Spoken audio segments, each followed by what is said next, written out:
nandiyan ka agad para tumulong diyan sa ano. Opo, at alam niyo naman po na pamilya na pagkakato rin natin dito kay Lola Damiana. Oo, marami siyang napasayang mga tao, di ba? Sa kanyang ano.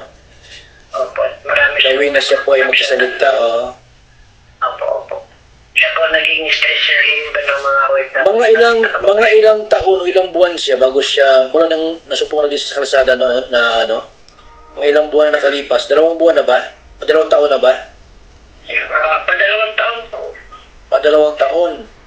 Opo. Mula nang nasupungan natin diyan sa labas.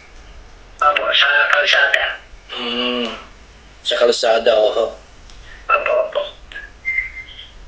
So,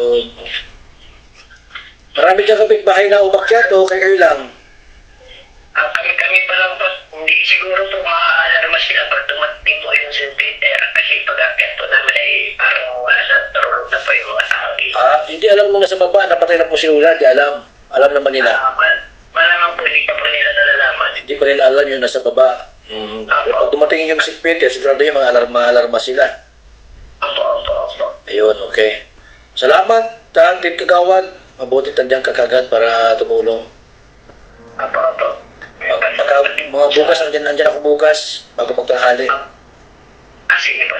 Nagkasikasin muna po namin si Lola dito. Okay, salamat, Team Kagawad. Opo. Yan po.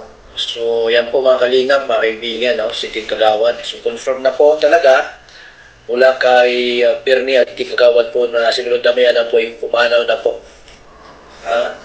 Ay, di ko natin ako ilang taon na si Lula Damiana.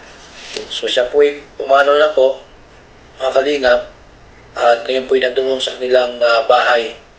At balak na po na ilipat doon sa bahay ni Bernie. No? Sa bahay po ni Bernie, ililipat si Lula Damiana para malaki-laking space. So, yan po mga kaibigan. Alas 10, 38 po ay namatay. Ilang taon na ba si Lula Damiana ngayon? Pakita na doon, ilang taon na? Opo. Kay Bernie, ilang taon na po si Lola Damiana ay 86 na lang po, Kuya Bal. 86 years old na.